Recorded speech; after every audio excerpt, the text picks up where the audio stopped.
Hi, welcome back to another series of the Attitude Makeover podcast. I'm starting a series on innovation and trying to get deeper to understand the art of innovation from a leader's perspective, an organization perspective, a consumer point of view, and also as an individual. My first guest in this series is Anjan Bhowmick. He's been in the leadership space, consulting, and also doing executive coaching for a whole lot of leaders in the APAC space. And in today's conversation, we're going to understand the landscape of innovation in India. Is it different from a startup to a legacy organization to an organization that's born in the cloud versus a services company and so on and so forth? What are some of the basic essential things a leader thinks about when it comes to innovation and driving a culture of innovation? Who are the partners in this strategy for a leader? And then we zoom into what's really important for my audience is mid-career professionals. How do you internalize this? How do you become an innovator? How do you think like an innovator? How do you get out of the fixed mindset to bring in change for yourself and create impact in the role that you're playing? Whether it is around product innovation, process innovation, business model innovation, marketing, fitment innovation, or just a continuous improvement journey. How do you go about it? What are the nuances that one needs to take care of in this process? And how do you make it a win win for both the organization as well as the individual? This and much more is what we dwell deeper into in today's conversation with Anjan. Please continue to tune in to my rest of the podcast series as I bring in the details of innovation, whether it is around creativity, whether it's around understanding from a startup perspective, a customer perspective, and the various nuances of innovation. As I bring more guests to dwell deeper into this, hang in there with me as we go through this conversation. As always, if you've liked this conversation, please do like, subscribe, and share, as it would really mean a lot for a content creator like me. Thank you again.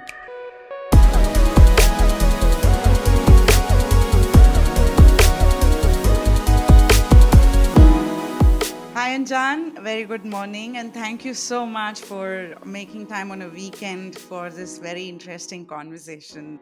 Thank you for having me. No, it's a delight and pleasure. This is our second one where we're trying a hybrid model where you're in a studio there and I'm in a studio here. So we're getting better and better at this. So let's figure this out together. Sure. So we've got a very interesting topic we picked. But before I always start diving deeper into the conversation, I feel it's very important for anybody who's listening to become an active listener to really connect with the guest on a personal front. And that comes through really understanding what are your core values, what's your personality type, and what are some of the characters that you sort of embody. So I asked this very open-ended question of who am I in this context. So if I strip off the titles and the company you work for, who's Anjan? Anjan. Yeah, thank you for having me, Saujanya. And you started off with a very difficult question. I hope it goes easy as we talk. But yeah, a lot of it, Saujanya, has been a function of what I've experienced throughout my days, whatever little that I've lived in this microcosm. For my formative days, I've come from a very small town, so in Bengal, and like any typical stereotypical aspirant who wants to study a little bit and do good in life, you tend to get a lot of people who inspires you. So if you ask me who am I, I'm initially was a person who intended to get a lot of positive inspiration as I look back. My dad, um, a lot of people who I've watched closely in school, my teachers. And I think and that really positively shaped me as an individual. And I think a lot of that also came from the fact that it channelized me to do things that make sense. There were a lot of things that didn't make sense, but then who knew at that point of time? But I found that, when you arrive at certain levels of decision making in your life, these kind of data points help you. Whom did you watch? Whom did you listen? Whom did you work with?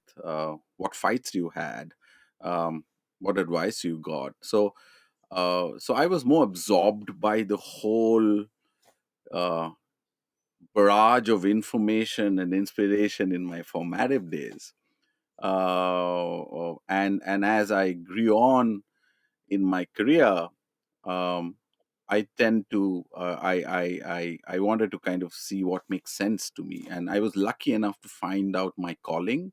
I To an extent I figured out, and now that I in retrospect know what could work for me as a persona, um, which is to kind of look at aspects around working with people, working around them. I knew what some of the strengths that I worked on. So that shaped a lot of what I'm doing today or what I will be doing going forward.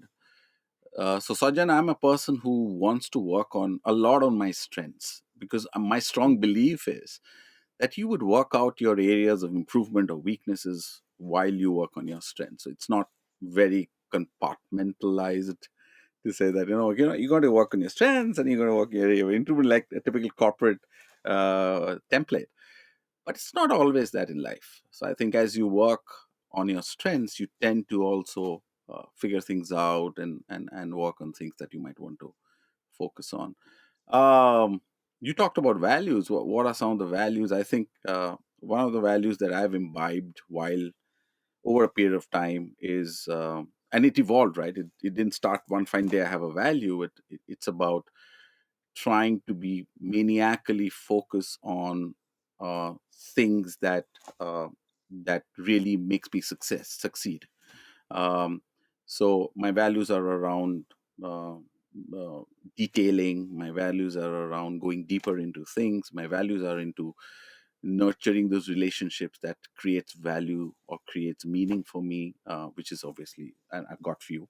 um, and some of them are gets distilled and chiseled as you walk in life, right? So you got this huge canvas of values, and then it starts slowly, okay, you know what, I think this makes a little more shell, this is a lot more sharper. And yeah, to an extent, that's been happening to me now. I'm spending a lot of time on self. I do a lot of self work.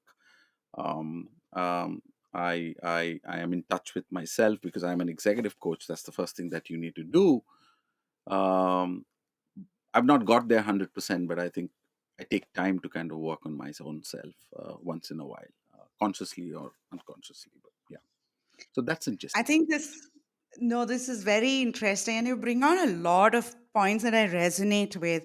I think I strongly believe, here's the analogy. I mean, I might be naive here, but then the analogy I sort of put together is most innovative organizations um, really shifted from understanding a product to really understanding what is a value proposition, and then talking about a story about that value proposition. So if I then take the lens and project it on an individual, we don't do that often on really understanding who we are, what are our strengths, and what's our value proposition. When you figure that, I feel your journey becomes a more conscious journey, and it's very self driven. You don't need some manager or somebody else to come and tell you, "Oh, how are you doing?" Because you're so introspective and constantly trying to get better. I believe in that philosophy, and I think that is one of the most important things that resonates with what you said. And I think, to your point, as a coach, as an exec coach, that's the first step you would go through to really see what's your self discovery journey. Who are you, right? And it's interesting you bring out that bit as the value and the personality side to who you are. Yeah, Thank you so much for that. Yeah. Um, I think we picked a very complex topic, but I think it's also an interesting and important topic. I love this topic because I come from a product background where pretty much any product company, it's really difficult to survive or thrive without having an innovation streak and investment in innovation.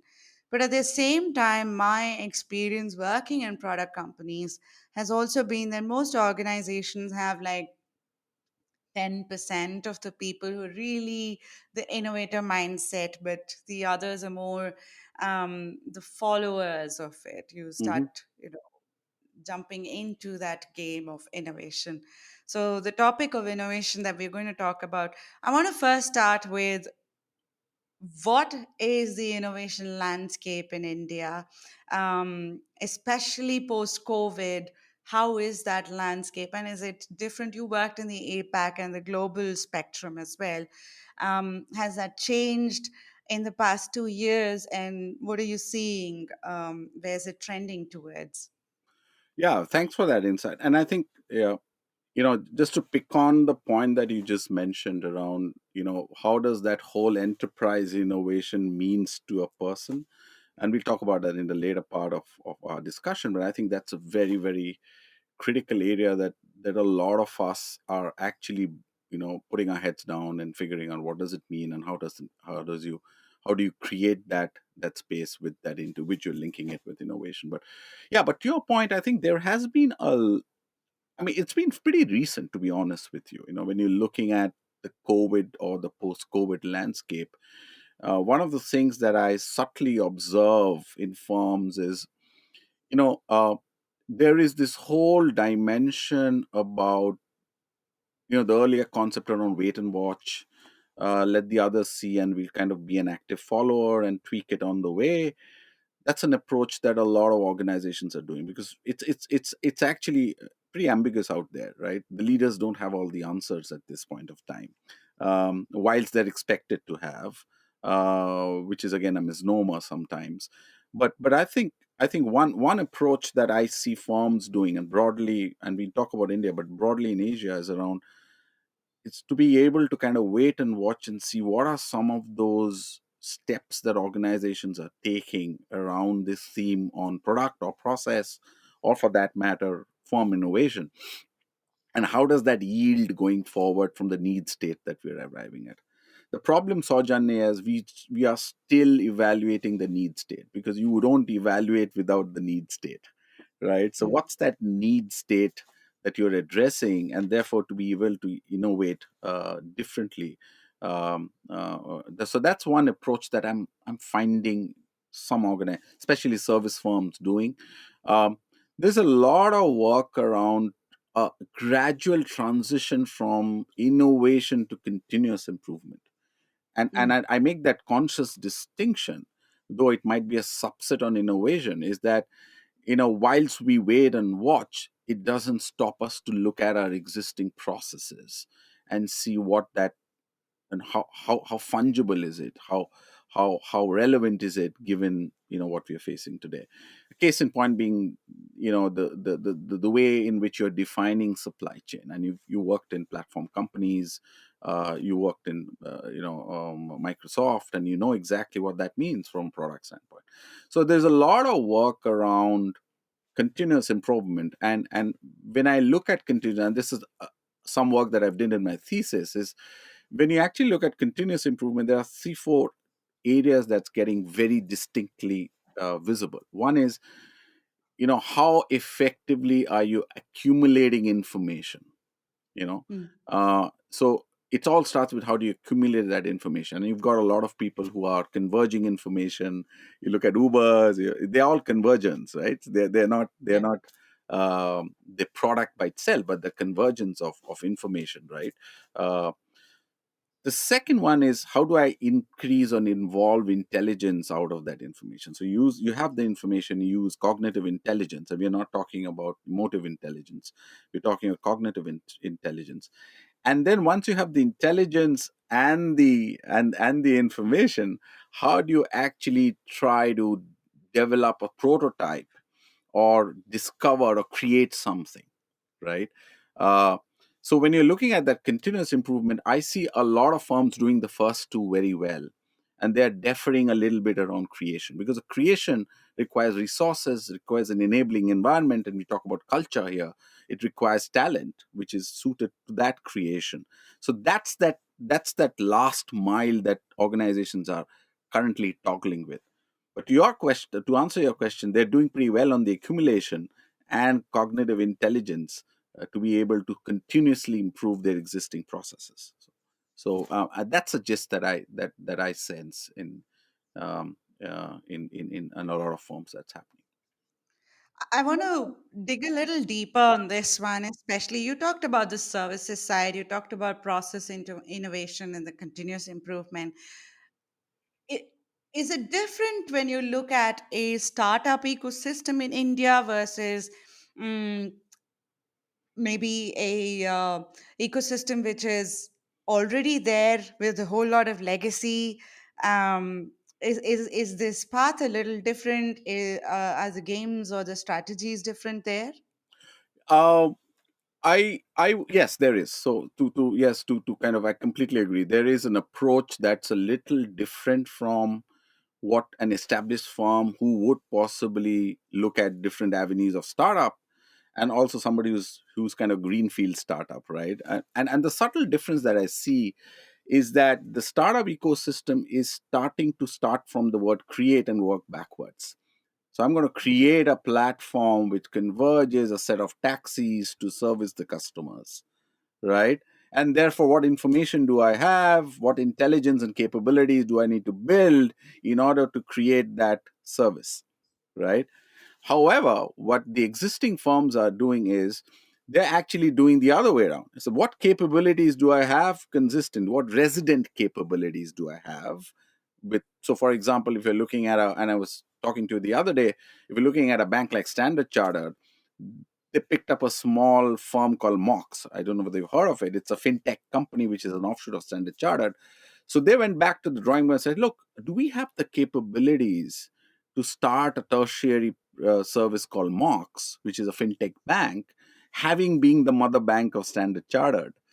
As well as, do we also have the requisite information or demographics to be able to broadband a strategy? So it's actually different when you're looking at, because you already have a certain amount of resources, you have already a certain amount of capabilities resident in big firms. You don't have that in a new startup because you got to build that. So they're starting the strategy backwards, but big firms are actually looking at capability forward, right? And those approaches are fundamentally different, as if you sit in the in to conceive that firm. The other interesting part is around big firms are thinking around not scaling up operations but scaling down operations. So the case in Coming point, in. yeah.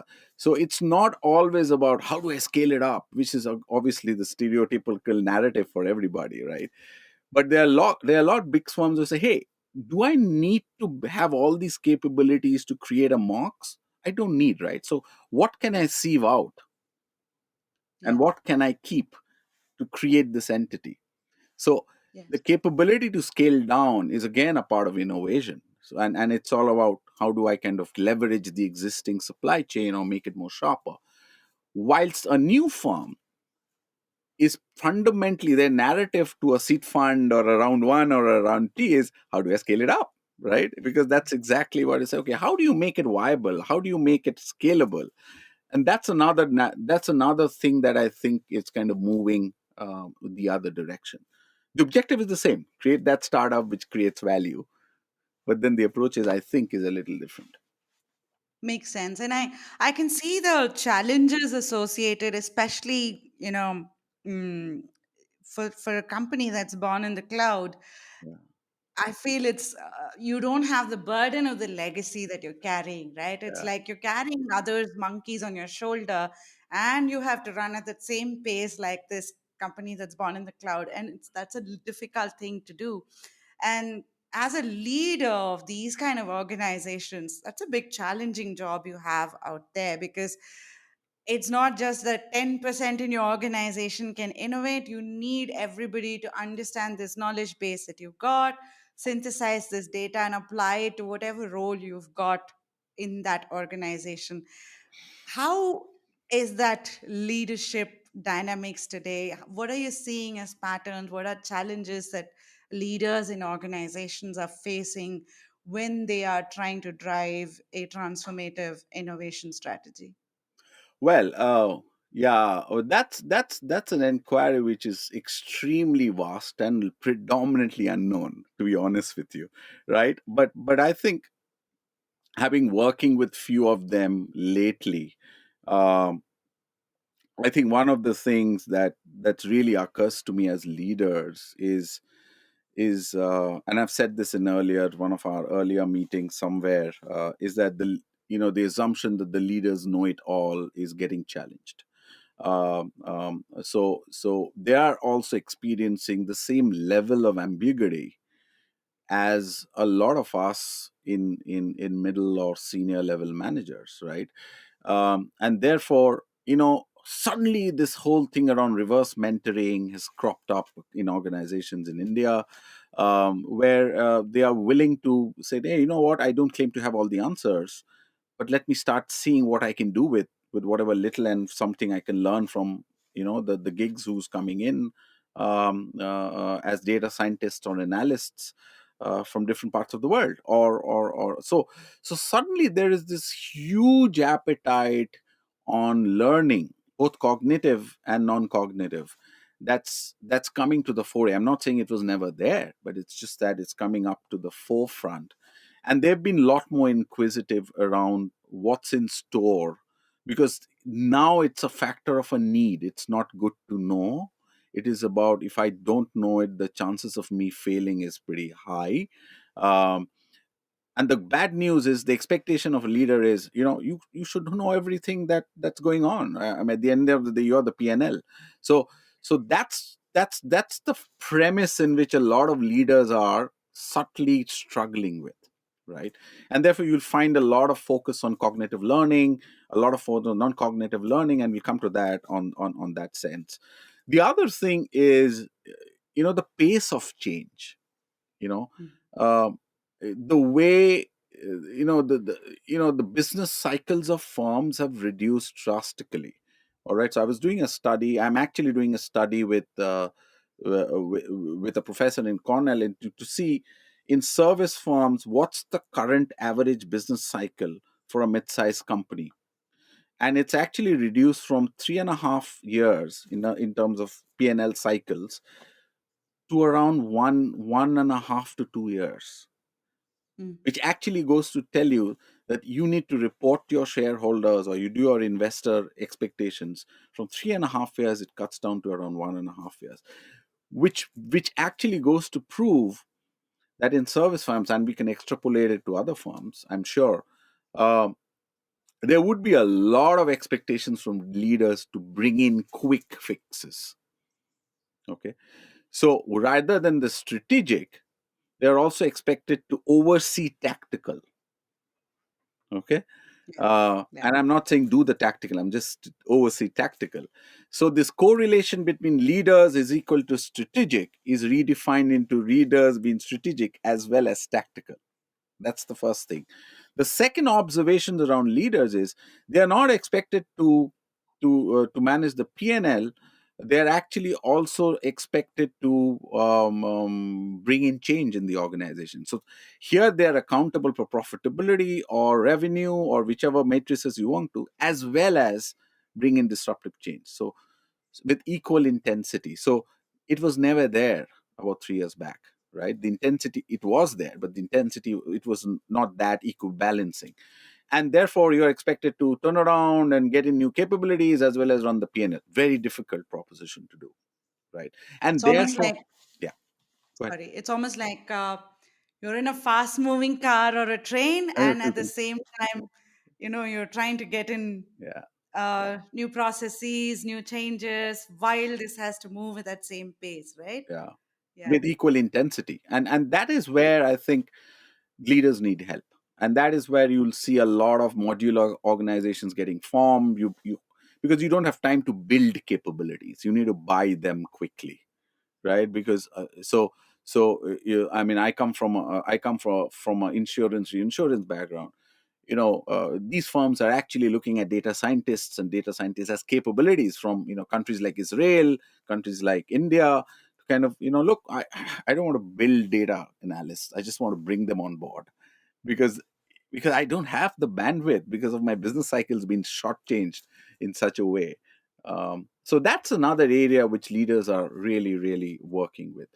The other great thing, and this is my last point around, you talked about leaders, is the ability for them to be resilient. And I think one of the as of now, if you ask me, I'm working with few leaders and coaching few of them, the way they've managed themselves to be at the forefront of being resilient is impeccably admirable. I mean, they've weathered the storm as it stands today. I don't know what will happen tomorrow. Uh, but I think, given what we've been faced with, the headwinds that we've been encountering over the last couple of years, and the way they've managed corporations, with few exceptions, all the more, is commendable. And as I said, they didn't have all the information, but yet they had to manage.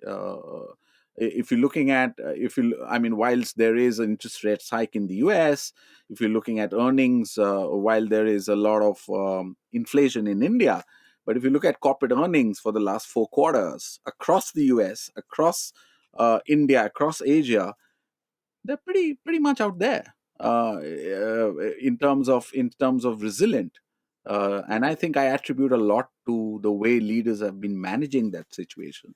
And I think that, shout out to a lot of them working at this level. I think if I could draw a connected story to what you spoke about, and Dan, what you're also talking about is, while these are the three pillars that a leader needs to embark on, for any organization, team, or individual going through an innovation led journey, you need to have the ability to have a big picture thinking, because all your knowledge base and the data is to really give you that perspective of the big picture.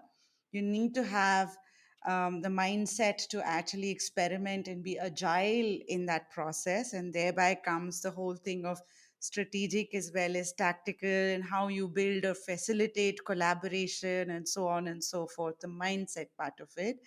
And the third part of it is also, you need to constantly experiment, have empathy and resilience in that process, because there could be failures, there could be, course corrections, because it is a continuous improvement. And so you need to have these three important salient features, irrespective of where you are in that ecosystem of innovation. Did I sort of get that right? Absolutely. And just to build on to what you're saying, and I think when you're looking at that big picture, you might not have the picture ready in front of you yet, right? So but you still have to carve out a certain, with the bounded rationality of what that, what that thing would look like. It's good to kind of actually visualize that, uh, because you might not have all the answers now, was when you had it maybe 3 to 4 years back.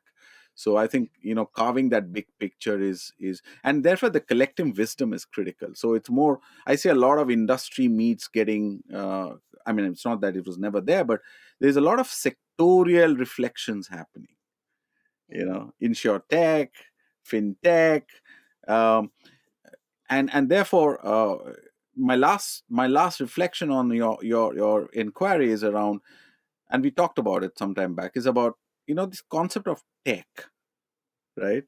The tech is no more a standalone capability that organizations will possibly have. You have a CIO and you have a structure. I think it's going towards a much more embedded capability.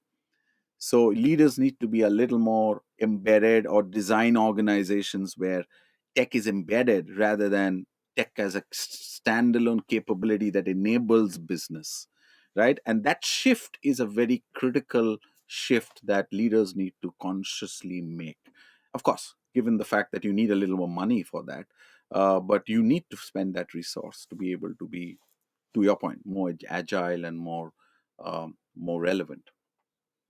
What you're also saying there, if I can sort of read between the lines and sort of cross validate, is if you're in a team is working across disciplinaries to really build this, you know, like fintech, you're in that fintech space trying to build something really game changing as a solution, irrespective of what role you play, you can't be oblivious to certain tech aspects that come into the forefront in materializing this solution. You might have, out of a scale of 500, you might have the need for having it as 100 out of 500, but it's not like zero. Like important skills like maybe using data to synthesize and understand what it's sort of giving you as a guiding indicator. These are things irrespective of what genre or role you're in an organization. You can't take that for granted anymore. As, Yeah, I don't know, that's not my job yeah, or it's not for me, yeah, right? absolutely. And leaders have begun to realize that. So they're looking at talent where that element and what you just alluded to, the semblance of that tech awareness of the tech, the threshold tech capability is already present, right? Because, for example, if I'm working in, hypothetically, if I'm looking at supply chain and I'm writing a software called JD Edwards, you don't expect me to recruit a mid management professional who would learn JD Edward coming to the company, but somebody who's already a resident JD Edward user to be able to do what he or she needs to do. Right, that's exactly what you're saying. So absolutely, that's the shift that leaders are subtly and they're uncomfortable. So don't get Yeah. me wrong, it's not something that's a poetry or that's romantic. It's not. It's a very uncomfortable space to be, because you don't have those profiles ready globally. You know what I mean? So there is a talent build up on capability as well as a talent demand, but both of them don't balance out. So the build up is happening as the demand is generating, but you have to find those talents. So therefore, the scarcity is not because there's less talent. It's just that the build up is as well as the demand is at the same time, and therefore this sort of discrepancy. Now, one of the things you also talked about is um, how do you help build up this capability within the organization and also have the right kind of funds to play around with something like this, because you're already in a fast moving train. And so how do you build the capacity for this, so you're preparing an iterative model while this is still going really fast, Yep. which sort of makes me think that, as a leader, you can't sort of think of this in silos without actually probably having your HR and your learning organization on board with this strategy or this big picture, and also the finance organization sort of, you know, running at the same pace with this vision. How are you seeing that as a trend? What are some trends you're seeing in the HR space, in the finance space, that's enabling some of these behavioral changes that are required in organizations?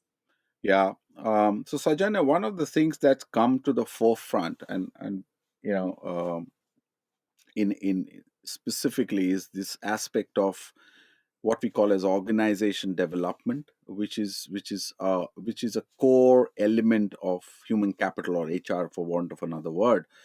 Um, a lot of that, and the salience of that, or the significance of that area of work, or the body of work, has been pretty much at the forefront in the couple of years. It was not that it was never there.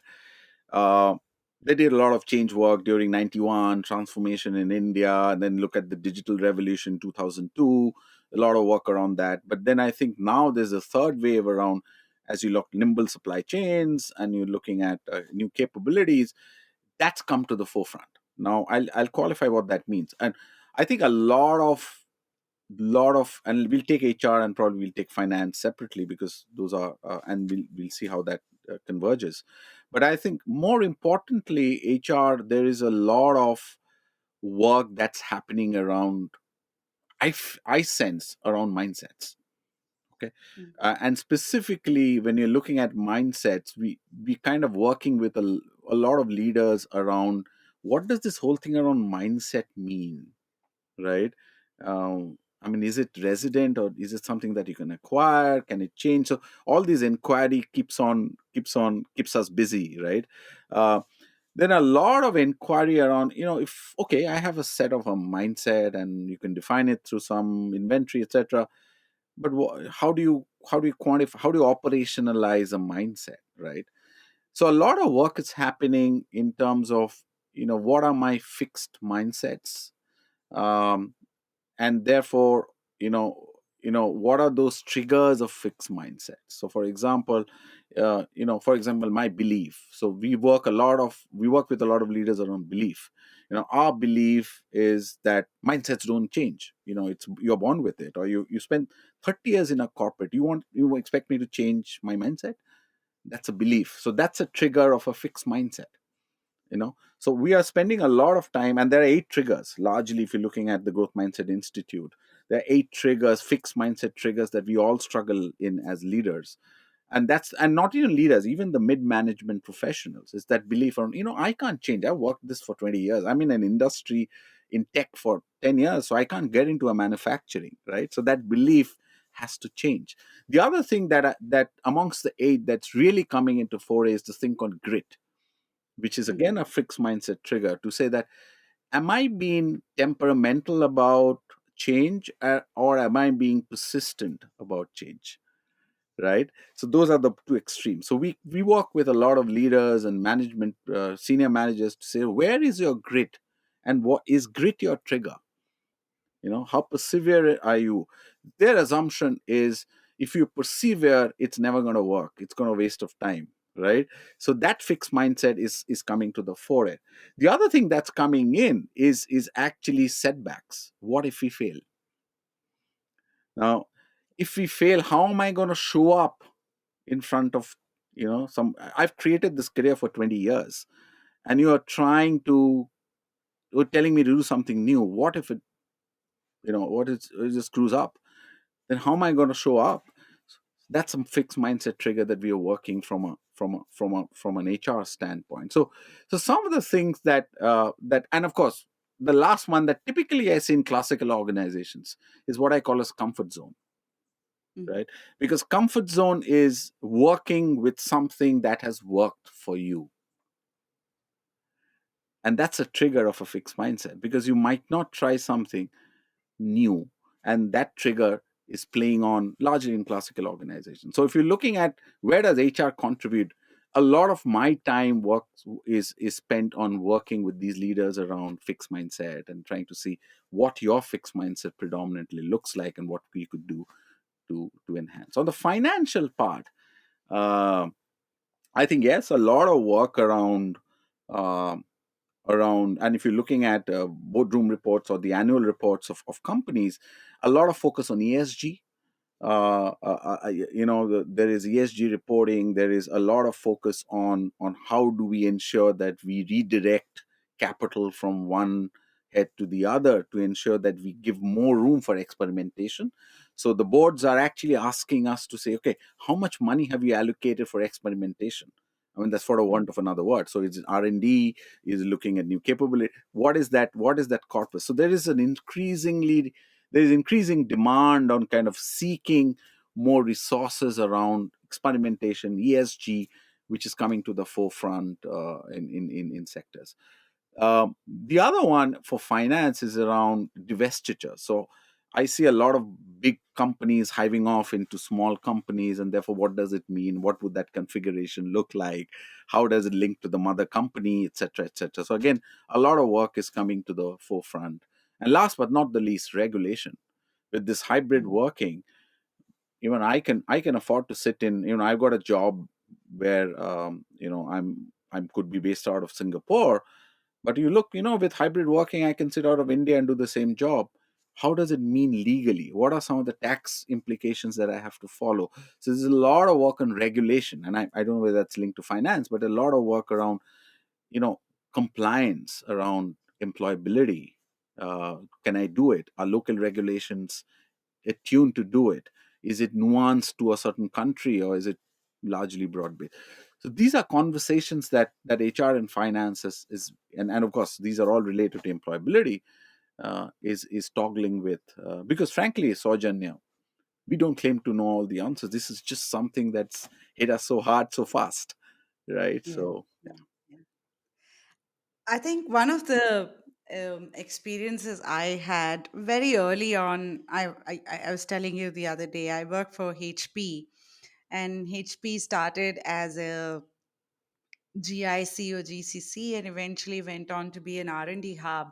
And I had the opportunity of being the chief of staff for the India head as he was designing the strategy for the vision for the next couple of years, where he really wanted to drive innovation and product innovation from here.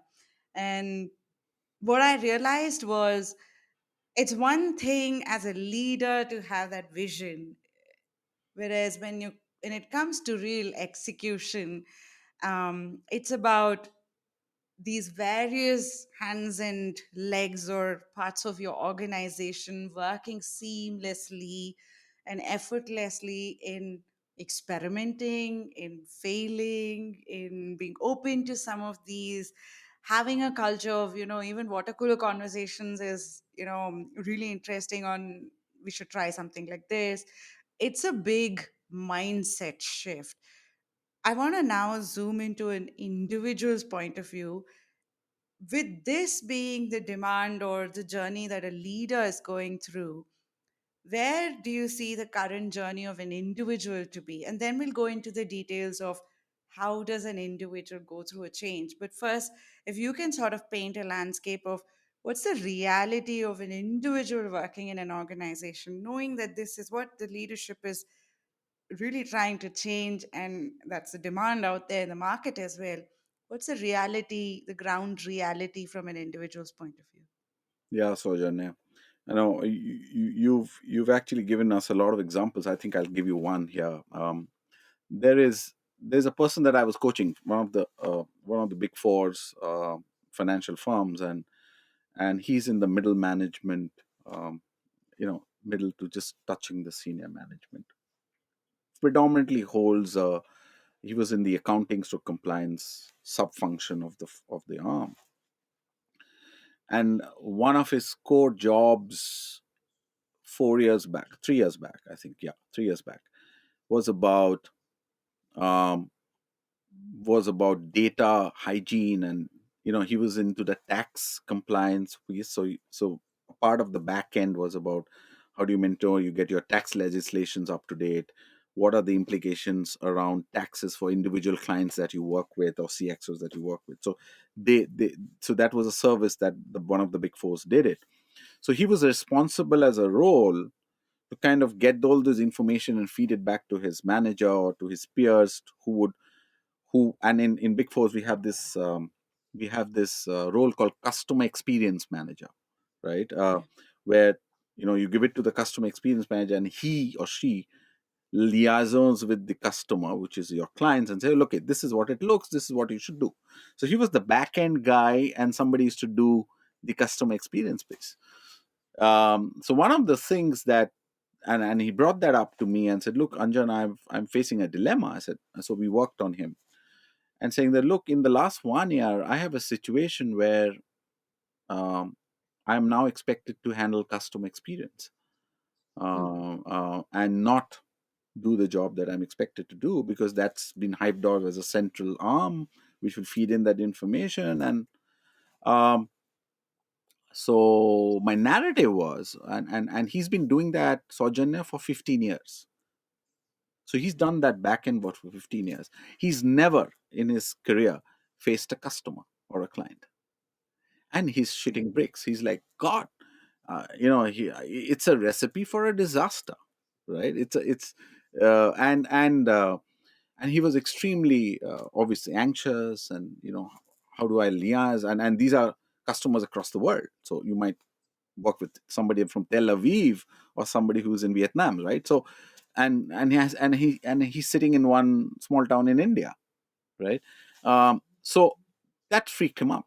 Uh, and when I extrapolate to what your inquiry is around, what is it that the individual is facing? You see, the individual now increasingly will have to understand that the roles are going to be fungible, the roles are going to be blurred, um, and it's not a good or a bad thing, but it's because of the disruption in supply chain or the disruption of the structure or the archetype of organizations.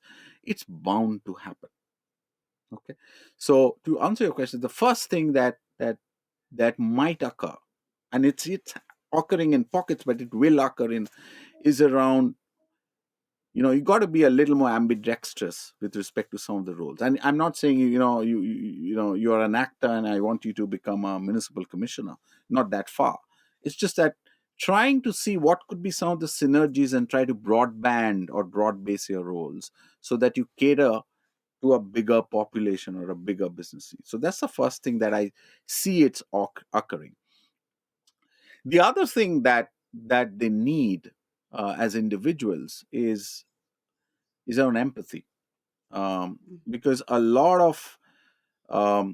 a lot of work that's been happening around shifting from a fixed mindset to a growth mindset is around that premise on empathy, right? And you have to make that empathy as a concept more tactical and more operational. One of the struggles that leaders have is, how do I make empathy operational, right? And there are ways to do that. So for example, when you're walking in a meeting, you will allow somebody to possibly, in the meeting, as a leader, to maybe moderate the meeting or maybe take the meeting on, versus you not speaking up on at front or at the foremost. uh, so that's empathy, because you're actually now allowing people to voice their opinion, right? um, so a lot of work around empathy is, a lot of virtual one-on-one conversations are happening. There are formal discussions, at least in my company, that happens, that, look, when you're having a virtual conversation, and I'm giving you some ways in which operationalize empathy. If it's a 45 minutes conversation, just make sure that the first 5 or 7 minutes is about, how are you doing, is everything okay, is there anything that you need, any headwinds you're facing, what can go wrong, what can go right, etc. Earmark that time. And I'm saying 7 or 5 minutes as a want of another time, but it's just to kind of feature that as something that needs to be done, right? um, don't have conversations which are less than 30 minutes in a virtual conversation. So if you book a meeting for 15 minutes in a Zoom or a Microsoft Teams, etc., versus booking a half an hour. So so there is a prescription which says the thumb rule is, do not book any meetings less than 30 minutes. And if you're having something extra, you can have informal conversations, because that physical contact has gone away. So a lot of people would like to build in those tactical nuances to ensure that the middleman, as an individual, they feel a little more comforted, and there is empathy that they can feel when we're working with people. That's the second thing that I think it's bringing up. The third and the last thing is around, when you're working virtually, and increasingly that's going to happen whether you like it or not. Uh, there is a lot of sense of insecurity, uh, because you got to get this done by sitting in the next cubicle just across, as you say, a water cooler conversation. But you're now going to book a formal call just to solve that problem, right? And therefore, it's become from an informal setup to a much more formal setup. Some people are okay with it, some people are not, right? So you've got to be very, very clear around what are some of those virtual etiquettes that you might want to model for that individual to feel safe and feel secure and feel comfortable for what it's coming in the future. Um, so these are some of the things that top of the mind is arriving at. And of course, the last one is around building new capabilities. So be in the watch out around what new capabilities are getting coming in, For example, I know for sure in my company, I'm now expected to learn Power BI, because if I don't, in the next 6 months, I'm going to be redundant in terms of analyzing data, because 30 to 40% of my team is already working with Power BI, and I have not, I must confess. So now it's in my mind to say, oh, I need to know this new thing, right? So I think it's, so be on the watch out, don't, be agile in terms of new capabilities. It may not be very distant, but somewhere relevant. Some of the things that, And I think yeah, I think what you alluded towards as these 4 points that one needs to internalize as an individual, um, is a massive mindset shift for people who've been doing it. They've been doing it, so it's only a matter of rediscovering your journey. But for a lot of us, we've not been doing that. I have to tell you a story here. Way back, I took on the role of product management, and I wanted to understand what it means to own a roadmap. And there weren't many to sort of as role models to go back and look at. So I decided to run my own company and learn from that process. And I realized, as an entrepreneur, you sort of don multiple hats.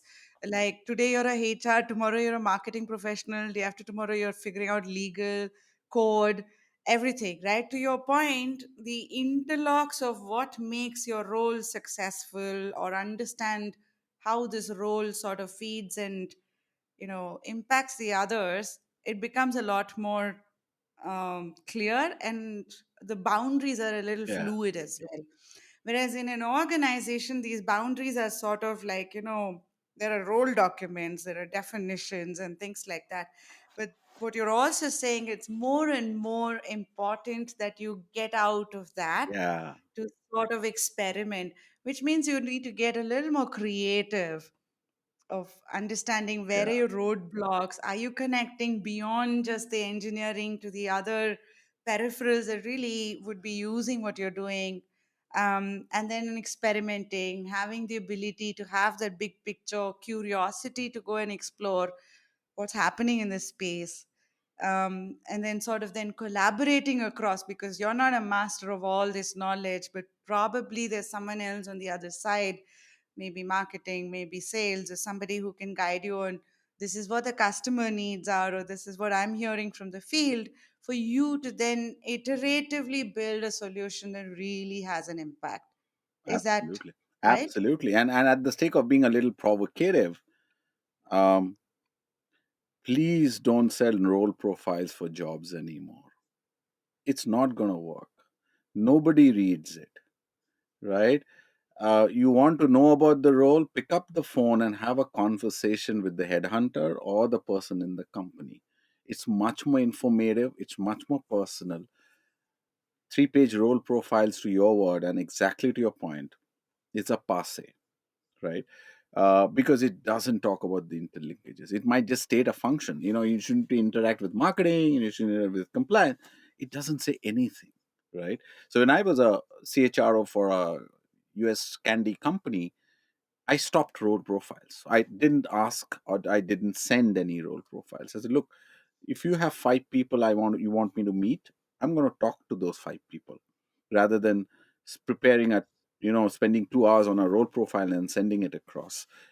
And let them ask me what they want to ask me, because that's more touch and feel rather than just sending a document which has very great and role profiles had its, what I'm not discarding a role profile. I'm saying the role profile had its importance and salience Yeah. in a machine organization, in an organization like an automobile. So Ford Motor Company will be very, very proud about their role profile, because there are assembly lines, right? There is modules, there is, so that's very clear. However, with today's version, where linkages are, as you said, is much more visible, you cannot put that in a linear one-page paper. You can't do that. So I would probably go a step forward and say, just, I mean, if you want to know about that person, even resumes, just go to their LinkedIn, or just pick up the phone and talk to the person. Because a lot of us, A lot of our profiles are very scientific, are very cognitive, and very less leadership. So Yeah. when I recruit a CXO minus one or a CXO, we're not talking about technical competencies. We're talking about leadership. And I'm not sure whether that, a role profile caters, or for that matter, a resume caters to that. It does not even gives you a bird's eye view, frankly. Yeah. I mean, they say, okay, at least I can read it, I can get an idea. Well, you can, but then it doesn't say much. So I would probably say gradually do away with all that and just talk, pick up the phone and talk. I think one thing here, Anjan, what I've seen is since I've taken podcasting and I bring in guests from the creator side as well, right? I'm seeing a glaring sort of difference in how one looks at your career journey in our traditional companies versus the creator side.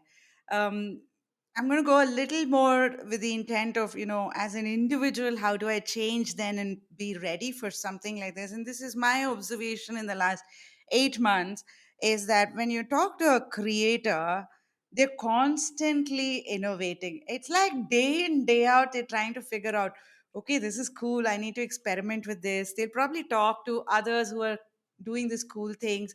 They'll find out, they'll see what fits their way of working. They probably even say, oh, this was shitty. They'll write about it. They're open to being vulnerable. And then it's like every day you're getting better and better and better and better. And the storytelling brings that journey as well, right? It's about understanding the big picture, getting your hands dirty, taking the plunge, but also who you're sort of, looking at or looking up to constantly better your game. Probably also, cross collaboration. I've seen that as well. Like recently, I had this makeup artist, and she said, although I'm a makeup artist, a lot of my work also depends on the lighting and the camera angle and things like that. So I had to understand photography and some of these basics as well. So I see that they're more open to this journey as a creator because they know their value proposition and they're constantly building their value proposition. Whereas what, and I might be wrong here at the risk of sort of sounding like a general statement. Here on the other side, in the tech space or in organizations, what I've seen is um, this journey is not that easy and simple for an individual because we've been very role based. There's a blueprint for many roles, and this is not my job. This is that guy's job or her job, and right. How does one who's in this kind of a space embark on this creator journey that I just explained that I see on the other side of the world? And that's really rapidly changing and getting better and better and better, right? So how does one embark on that journey over here? Yeah, I'm an amazing question. Thanks, Saujanya, for bringing it up. I think you're absolutely right. It's a little different from a tech, or for that matter, any roles which has distinctive responsibilities, be it a specialist or a SME sort of a role, right? Uh, one of the ways in which it happens, and there are a couple of ways in which how does one change. One is when the situation warrants you to change. For example, you might have a certain brief for a certain role as a techie. However, when the techie interfaces with the business development guy, the requirement comes back to you, right? Now, the requirement could be twofold. One, everything's right, you don't need to do anything. The other, you know what, the client wants me to do X, Y, Z, and I've seen that happening in a couple of sectors I've worked with. So you got to tweak it a little bit. Okay. The third is, oh, you don't seem to understand that. So let's go and meet the client together, right? So you will find these amongst the three approaches, one of them is the narrative. Either everything is good and you can do what you have to do. Second is, you know what, I think this is a little tweaking to be done. Go back and, work on your brief. Or you still don't get it. Let's go and meet the client together. My experience, as you said, gradually is the third one. So you will possibly, and to answer your question, how will that change is exactly when your interfaces with a techie goes to business. Because at the end of the day, the rubber should hit the road. It's a great tire in the museum with a work of art, but it should hit the road and it should run, right? And therefore, a lot of that discussion is beginning to have with techies. So you will have techies who are accompanying people, or for that matter, actuaries who actually work with our business development teams, or like the techies, they do modeling and they prepare, like in the insurance company, they accompany the business development guy to say, hey, let me understand what premise are you building that. So that's a situation that's uh, inducing them to change their mindset, to your point, okay? Because you don't have much of a choice. You got to, at the end of the day, address the kind. uh, the other thing is, there's nothing wrong to be novel. There's nothing wrong to be what you're doing, good at what you're doing. But increasingly, the demand in organizations, Sojanna, is around, whilst I really, really appreciate what you're doing and I'm completely bowled by what you're doing, um, I would also like to know how that gets operationalized. So if you follow, there are 70,000 startups in India today as we talk, right? Now, amongst the 70,000 startups, most of the startups, around 35 to 36,000, in fact, half of them, are actually at their seed 3 or seed 4 funding. Hmm. Okay.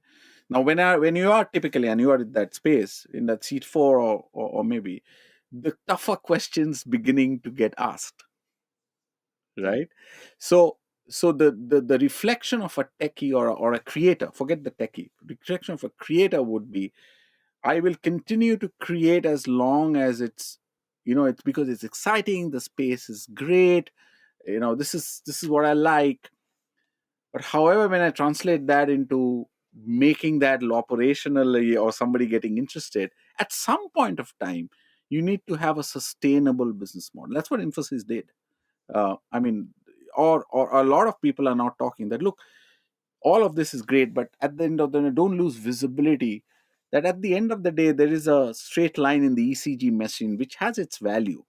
So you might have peaks and troughs, but you might also look at and respect that straight line. So that is something as a mindset. And I've talked about the 8 mindsets that we worked through.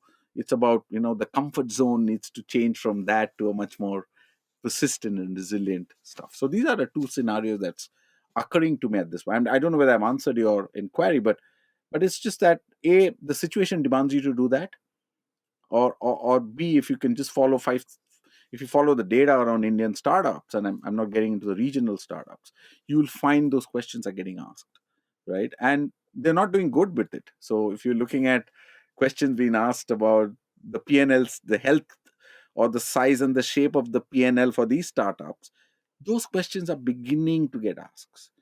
And as a Hmm. creator, you might also say, no, I will only create. I'm not going to be too worried about the health and the wealth of the PNL.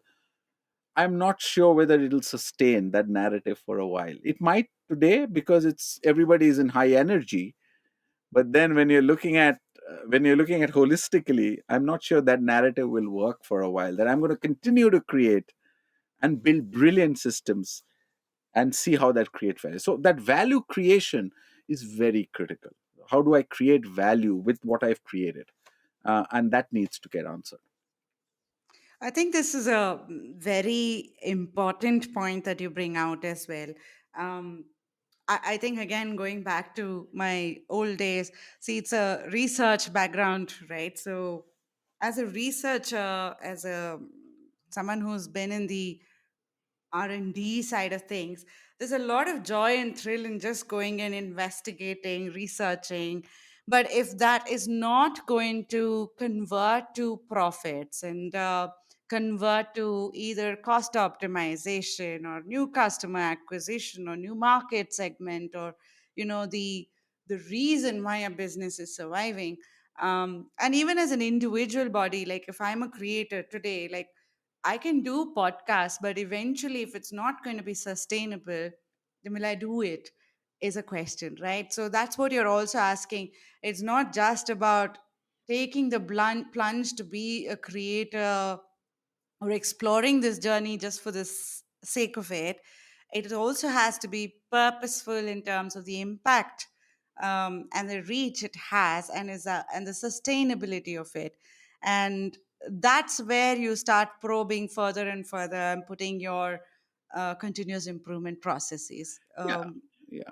And I might also add, Saujanya, that there are firms where they have left the research being as a pristine ecosystem of thinkers.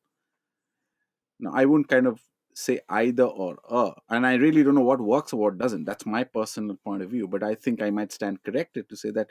And you know of companies where they've said, look, you know what, your job is just think, create, disrupt, fail, all of that. The narrative or a fail but fail early doesn't work there. You just fail as long as you create one out of the million. It happens, right? um, for example, to your tech company, I mean, look at Intel, right? I mean they created chips every year, right? So their business model was linked to, look, you got to create something that I can use next year, or else we're going to be out of business, right? So the researcher mindset would be, oh my God, I have to create something that means value, because if it doesn't, I'm going to be obsolete from an enterprise landscape, right? But then when you're looking at, and that has recently emerged, it was never as focused and intense as it was before, right? And I don't know why it is. I wonder why. But I think there is this relevance to business. I've headed an HR for a Indian FMCG research firm.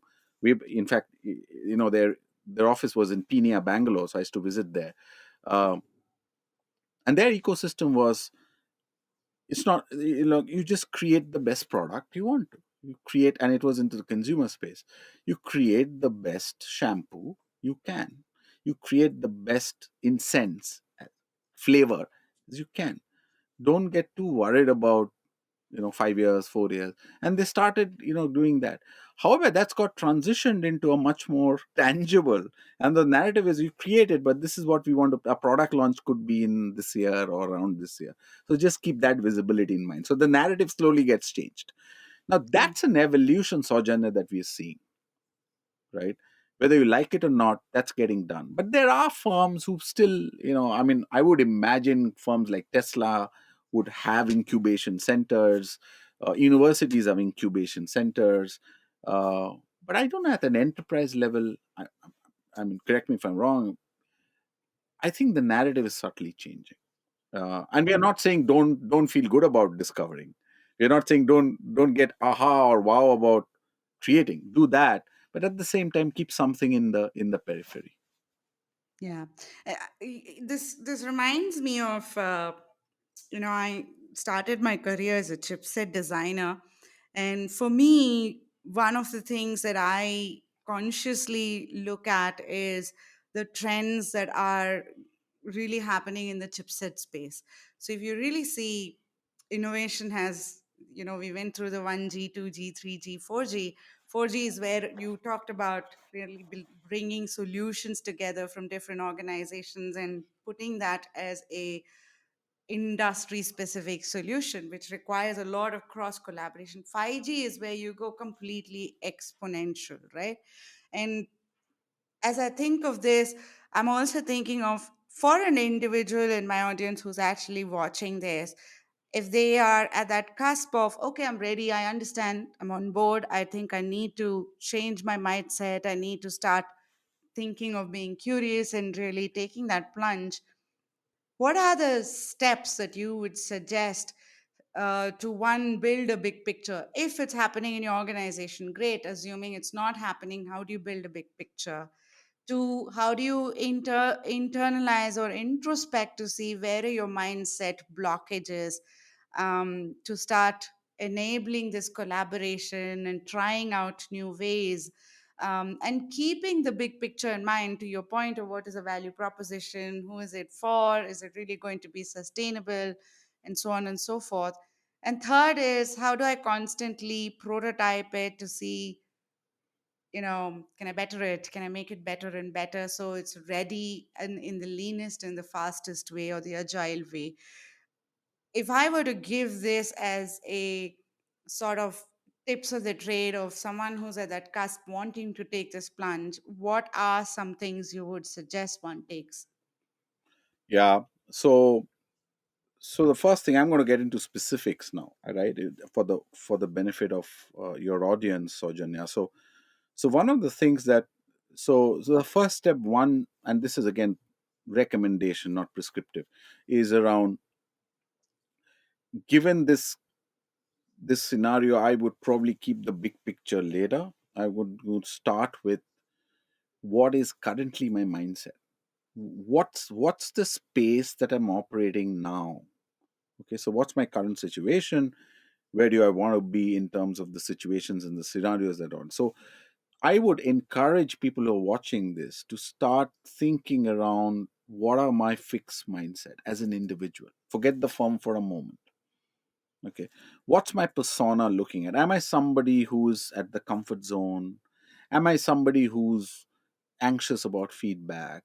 Am I somebody who's, a little circumspect about success about others? If I see others succeeding, what does that, how does it go down to me?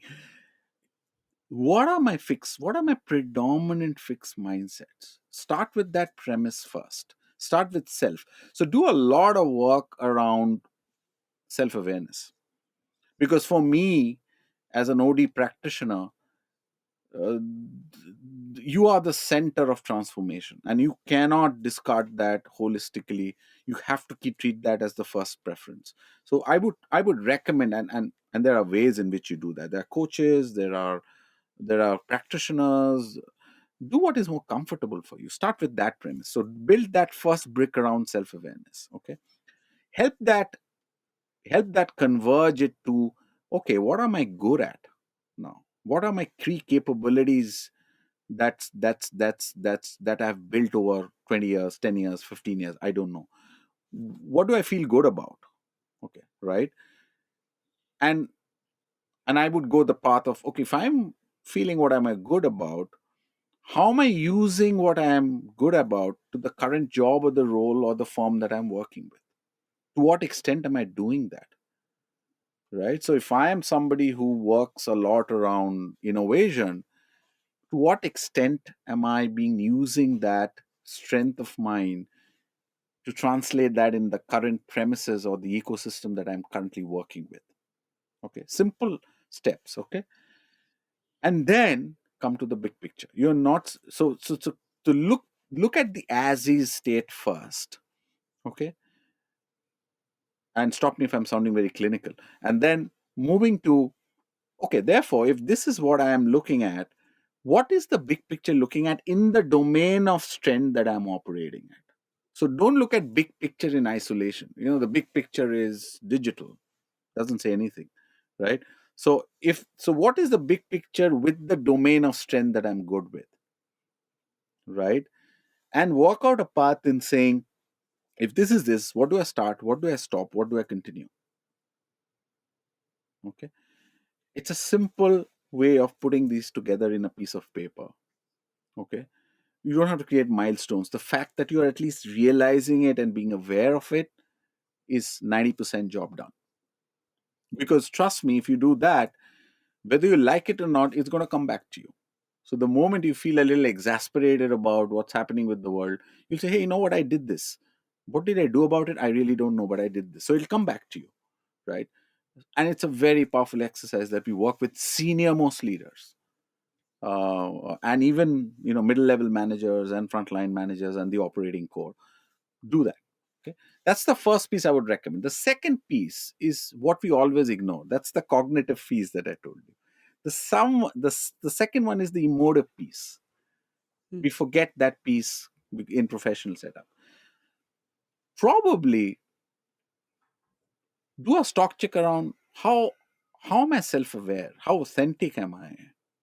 How are my self-management skills? How are stuff around, am I inspiring performance? Right? Am I emotionally intelligent? In adversities, how do I come across or how do I show up? Right? If this podcast breaks down, how will Sojanne react? Or how will Anjan react? Really, I hate the guy, nothing happened. Let's not. So that's the emotive piece. Be cognizant of your emotional intelligence. Now, if you merge the cognitive and the emotive piece, there must be something that's getting carved out. Mm. So I would possibly encourage people to start embarking on some of these areas. And trust me, there's nothing wrong to start from scratch. So you might have a clean canvas, you might have a white one, not clean one, white one. But I mean, and you can draw at any time of your career life. So because people are reinventing, so it's okay if you reinvent. Nothing stops you to reinvent. I think, first of all, I'm fully aligned with the two blocks that you just spoke about. There's one thing that I also found very useful is your association. Um, right. When I conduct these workshops in companies, one of the things I ask is how many of you know people in other departments in your organization and also outside your organizations, right? That's another comfort zone that you're stepping out of, because through these interactions, to your earlier point about empathy, you start really hearing the story of how what you do impacts the other or vice Yeah. versa. And that's where empathy starts building up. That's where lateral connections and thinking starts building up. That's where you start questioning, oh, why have I done it in such a complex way? Can I not look at it in a different way? Are you seeing, especially you're more focused in the banking sector, are you seeing trends where the good innovators who are out there, who are really going through this change, are doing some things around this differently and better? So I would probably take it not sectorally, but largely as if I'm worked in a consumer company, I've worked for manufacturing. So if you broadly look at, it's not a very sectorial Saujanya um, um, trend that I follow to just to kind of absorb the question that you asked me. Um, Sure. uh, it's actually a symptom of your mindset.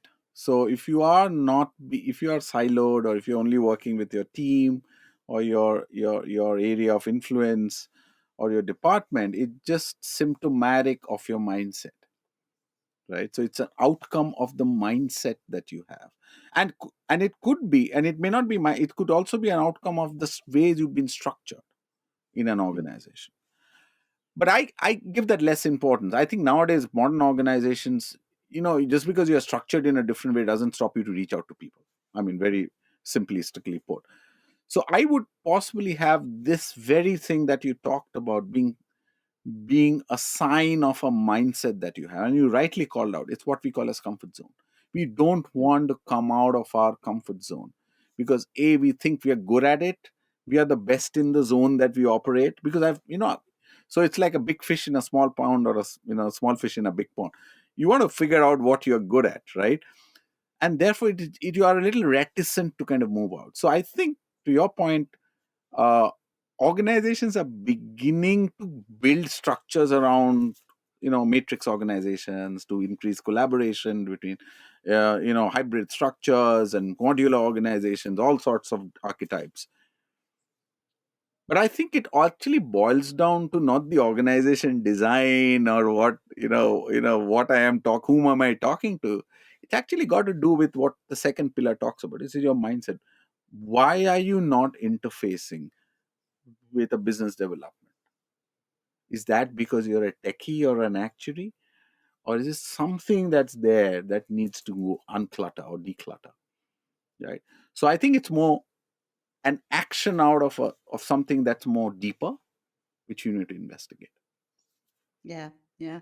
I'll draw very simple, because my audience cuts across the tech space as well as the creator side. So an you'll have to edit this. I did and like 100 times. The analogy I can draw is when we were building our house, right? So when when you're driving past, you see so many houses, but when you're not building your house, you don't look at them also. It's like they're there. But when you're building a house, let's say you're selecting doors, suddenly You look at every at door. all the doors, right? So it's so conscious out there. So it again starts with what are you going after to your mindset. And then you start figuring out what door designs, what kind of colors I like. You start getting more curious, you're creative, you start talking to people. You know, the first step is the most difficult, which is that blockage that you just talked about. Because once you get into that mode, then your mind is so focused on that you start really thinking of, let me try this way, or let me play around with this. It's also about the art of asking questions, asking more Yeah. informed, researched Question. questions, open ended questions. It's also about validating the journey that you, like, let's say you didn't done a prototype or you're thinking of an idea. It's validating it with the right folks to ensure as you're building it and continuously improving, am I on the right track? Is it making sense? Is it making business sense? Is there value proposition in this? Or am I just throwing a big googly on another invention which will not have an impact? So these are very conscious processes I found that really helps you on a day in day out basis. You become better and better in this process, but it always starts with the mindset. If you Yeah. block there, I think the plunge is much more difficult. Yeah. Um, And when you and the start, first, and so sorry, and when you start investigating that mindset, Saujanya, is when you actually go and investigate, why am I thinking the way am I thinking, right? And that's where the observer of you comes in. What are you observing about yourself? And a lot of work has been with these leaders, and you've done that in your domain of expertise, is around, why am I doing what am I doing? Why am I showing up the way I am? And is there something that you need to course correct? It becomes actually from cognitive to emotive, and that transition being more mindset to much more emotional intelligence and stuff like that. So both are very, very, but an excellent example. I love what you just said around, when I'm going for a car, I'm going to see every car. Oh my god! And though I'm not buying a car now, but it's like, oh, this is a nice car, this color looks good, and yeah, so true. yeah, Yeah. yeah, and you'll talk to strangers also. Like you're so set on that, you'll talk to strangers. Hey, what's your experience? Right? I've seen that you're not having inhibitions around that. You probably will, maybe Yeah. not talk to all kinds of strangers, but you will be curious. You will start reading the right kind. You'll have your own ways of information gathering, but you will figure that out. But here you're not doing it because it's not even struck you that, oh, this is a potential I can look at, Yeah. right? Yeah. Yeah. Yeah. Well, Anjan, this has been a lovely conversation. Like I said, I'm experimenting again on one other aspect, which is, as much as I have takeaways from every session and I blog about them, I also think what I've heard from my guests is they've had takeaways from the podcast itself. So I was wondering if you can sort of talk about what are some key takeaways that you've had from today's conversation. Oh, yeah, actually. So, so the reason I'm thinking, because I'm a reflective person, so don't take me otherwise that I don't have an answer. But I think, yeah, apart from the fact that you can really do real good podcasts virtually, um, I think one of the things that occurs to me by the nature of the questions that you are asking is, it gives me a sense of, what can I say, a sense of wonder. I wonder how, uh, the leaders are going to act in a way they should in the next couple of years. And I think, whilst I'm seeing some of your questions, I'm also being a little conscientious about how they're going to manage this whole dynamic situation, right? Whilst every question is followed by an answer, that answer might not be the right one, right? It's just speculative. It's just your point of view or my point of view. But I think as we what's underlying message in our discussion was around maintaining those discussions and trying through your podcast or to whatever communication to kind of make leaders and middle managers and technology and all of that to kind of really help them reflect on certain things that we've discussed. Now, it might not be the solution, or it might not something that they might adopt or absorb, but at least the bouquet of thoughts are in front of them. And to me, I think that's something that I took away. I also took away the fact that there is a lot of questions out there, given in the area of innovation in these times, which I think you are representative of, and what you've told me. Um, and it doesn't end here. I guess a lot of us are grappling with a lot of answers that we need to answer. So it's in continuum to a lot of work that needs to be done, and that's a thought provoking thing that I'm ending with. I think as I end this podcast, or as I conclude um, my discussion with you, Saujanya, I think it's more on making me think a little more around how things should be, how things could be, and what can go wrong and what could go right. So yeah, so you're putting me in a much more reflective mood than I was in the beginning of the podcast. Oh, thank you. Thank you. You made my day, first of all. I think for me, so the reason I think the art of asking questions is very important is, mm, there is a two-way communication. There is a top down where you're asking questions, you're communicating on where you're headed and things like that. If I take a parent child relationship at home, right, if I'm only shoving things from top down and I'm not sort of even listening, hearing to what the child is saying and then doing course corrections, there's only so much room for the child to sort of wriggle and experiment. And I feel, to your point, it's very important to allow a good conduit for communication from both ends, which is more open ended and sort of removed of any fear or impacts or the implications of it, with the intent of taking it to the next Next level. level. And I feel that is what you're talking about, is a reflective bit, and the more an organization does that, um it's better as we go through a transformative journey. Yeah, um, yeah, yeah. And to the point on reflection, and I think when you reflect together, the outcome yes. becomes a uh, lot more holistic than reflection. And I think, and leaders, they are beginning to involve a lot of people in reflecting together, Yeah. right? Earlier it was top down, as you said. So yeah.